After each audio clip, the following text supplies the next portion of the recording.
In the early 1860s, raiders attacked the island of Rapa Nui, now known as Easter Island, and abducted hundreds of natives to be used as enslaved labor in Peru. With those raids, it was once said the final source of knowledge regarding Rongo, the hieroglyphic language used by the Rapa Nui, disappeared. But while it's true that, to this day, no one has been able to make any sense of extant Rongo texts, everything else about this seemingly lost language defies simple narratives and clear explanations. The mystery of Rongo is just the first of many uncracked codes I'm going to be discussing today, from bewildering ciphers found on a murdered man's body to the unsolved codex that once belonged to Holy Roman Emperor Rudolph II.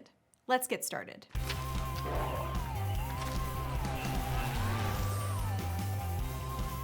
The idea that knowledge of Rongo disappeared in those raids of 1862 and 63 was eventually cast into serious doubt, but it does seem to be the case that anyone schooled in Rongo died that decade, likely from diseases that had been introduced to the island by Europeans. Many of the artifacts containing Rongo were destroyed in the 1860s. The pictographs were often carved into wood, and some contemporary sources said that the carved artifacts were burned by the Rapa Nui themselves to build fires. This may have been at the urging or compulsion of Catholic missionaries.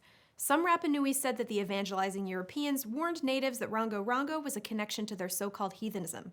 Others disputed this version of events. A European priest on the island in the early 20th century believed that the Rongo artifacts hadn't been destroyed at all, but hidden in the island's many caves and lava tubes, as Stephen R. Fisher laid out in his 1997 book about the language. A couple dozen inscriptions did survive, and people have been trying to decipher the various symbols contained within them for more than a century, without much luck. Some glyphs appear to represent human or animal forms, while others are abstract shapes. No one has ever put forth a convincing translation of the texts, and much of the history surrounding their origin remains contentious. Debates have raged as to whether the script predates European contact, and fantastical ideas have arisen regarding aliens and lost continents. Some of our ideas about Rongo have been informed by more plausible scholarship, though, including work done by an early 20th century ethnographer named Catherine Rutledge. Among the most intriguing pieces of information gleaned in her interviews is the fact that, according to her sources, young Rapa Nui students of the past were able to master Rongo in just a few months. After discovering gold and silver in what is now the American West, Thomas J. Beale buried a treasure in Bedford, Virginia. All you have to do to find it is solve a simple cipher. Well, actually, that's just the claim made in 1885's Beale Papers, published decades after Beale's disappearance. Few can agree on much more than that.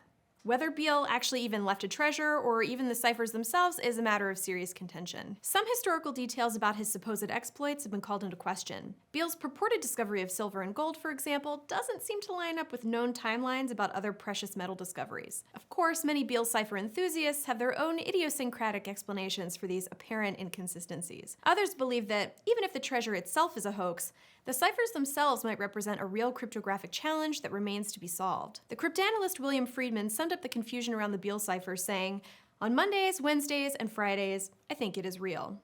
On Tuesdays, Thursdays, and Saturdays, I think it is a hoax." Shout out to YouTube commenter Sabi Kitsuni for pointing us toward the Beale ciphers on our video about battles that changed history. We have an upcoming episode covering 100 facts about Venus. Drop an interesting comment about the second rock from the sun in the comments below for a chance to be featured in that episode. When a book supposedly passes hands from an astrologer to the Holy Roman Emperor, you'd expect a certain degree of intrigue to accompany it. The so-called Voynich Manuscript, named for a Polish antiquarian who purchased it in 1912, doesn't disappoint. It may well be the most famous item on this list, but I will never get tired of discussing it. Until someone deciphers the roughly 35,000 words in its text, at least. After Wilfrid Voynich acquired the manuscript in the early 20th century, he claimed he'd been sworn to secrecy regarding its origins. It likely has a connection to the Holy Roman Emperor Rudolph II, who Voynich suggested got it from an astrologer in the court of Elizabeth I named John Dee. For what it's worth, that provenance is now considered questionable. The pages are full of drawings of what look like plants and seemingly other scientific or pseudoscientific diagrams, along with, of all things, a lot of ladies bathing. The text appears to be entirely invented. Not just the words, but the letters themselves. Radiocarbon dating done by a team led by the University of Arizona's Greg Hodgkins pegged the pages to the early 15th century, but no one knows who wrote the book or why. Some of the world's best code breakers have been drawn to the Voynich Manuscript and been left stumped, including William and Elizabeth Friedman. a married couple, and two of their generation's leading cryptanalysts. William is the same expert we quoted in reference to the Beale Ciphers. The Friedmans studied the manuscript and deemed it to be a genuine artifact and not a hoax. By the time of his death, William seems to have concluded that it was less a code per se than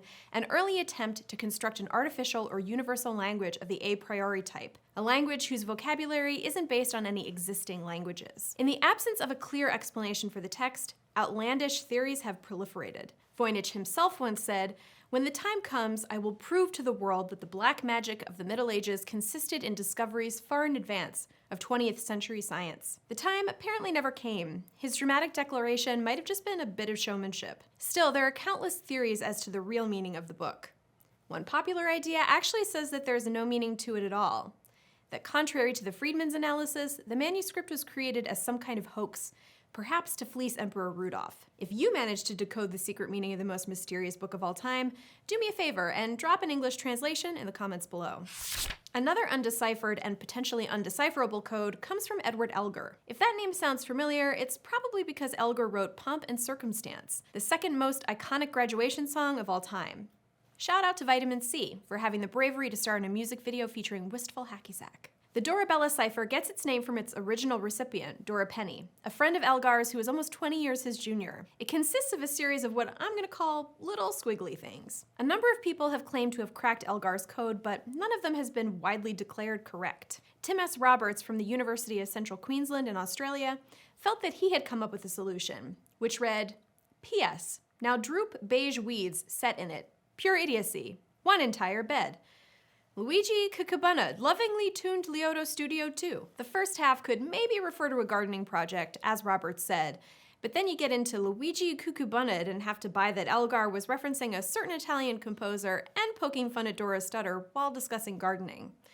Other would-be solutions require arbitrary rules or result in complete gibberish, leaving Elgar's message a secret. In 1987, a man named Chris Cole posted 3 ciphers onto a Usenet newsgroup dedicated to cryptography. According to the post, Dr. Richard Feynman had showed him the ciphers when Carter was a graduate student at Caltech. The first cipher was actually solved in just one day by a Usenet user, but the other 2 remain uncracked today. You'd think that displaying a code on the grounds of CIA headquarters would lead to a quick solution. But even though many United States intelligence officers pass by the crypto sculpture on their way to the cafeteria in Langley, Virginia, one section of code remains unsolved, even though the codemaker has provided several clues to cryptologists over the years. Kryptos was created by artist Jim Sanborn and installed on Langley's grounds in 1990. In subsequent years, 3 of the piece's 4 sections of code were cracked. The first section, decoded, revealed a poetic sentence written by Sanborn.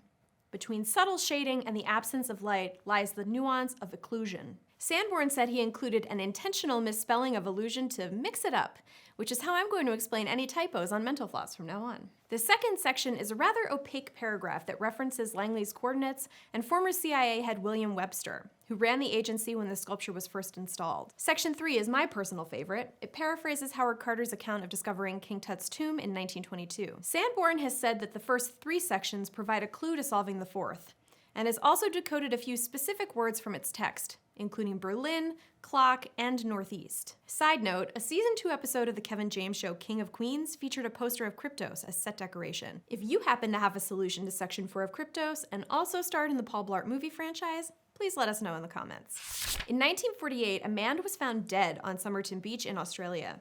He was wearing a suit and had a half-smoked cigarette resting on his collar. The more authorities looked into the case, the stranger it got. We've linked to a great piece in Smithsonian Magazine down below that gets into a lot of the story's twists and turns, but I'll try to give you a Cliff's Notes version. Police never figured out who the dead man was or even how he died. Some people suspected a rare poison could have done him in and then been metabolized by his body without leaving a trace. The deceased's unusually well-defined calf muscles and a label on some clothing that said Keen might have been clues or just red herrings. No Keen was ever identified as a match for the man, and theories that he was a professional dancer or wore high heels remain unsubstantiated. Months into the investigation, an expert named John Cleland discovered a slip of paper in a small pocket in the dead man's pants. The paper had the Persian phrase tamam shud, or it is ended, printed on it, the final words in many translations of the Rubaiyat of Omar Khayyam. It took months for someone to come forward with a version of the book that matched the scrap, And that just created more questions. On the rear cover of the book, which has a provenance shrouded in its own layers of fog, authorities found a phone number and a faint string of characters. The phone number led to a woman who admitted to giving a man named Alfred Boxall a copy of the Rubaiyat.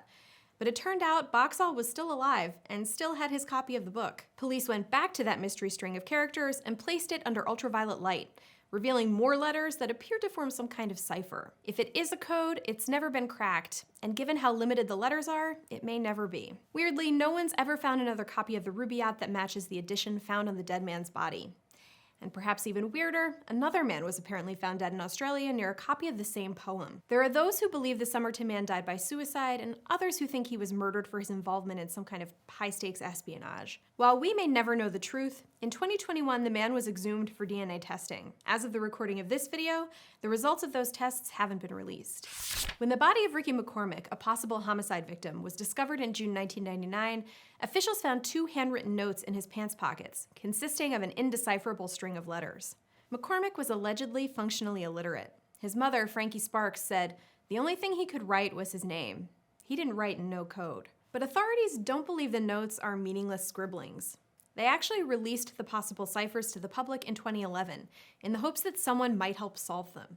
McCormick's girlfriend believed he could have been involved in trafficking marijuana. He also had a number of health problems, perhaps brought about by his smoking habit, allegedly begun at the age of 10, and his penchant for drinking upwards of 20 caffeinated beverages per day. A natural cause of death can't be ruled out, but McCormick's purported connection to illegal activity and the mysterious circumstances surrounding his death have led many to conclude that something nefarious happened. Detective Michael Yarbrough summed up the frustrating confusion of the case to St. Louis's Riverfront Times. It's kind of like Humpty Dumpty.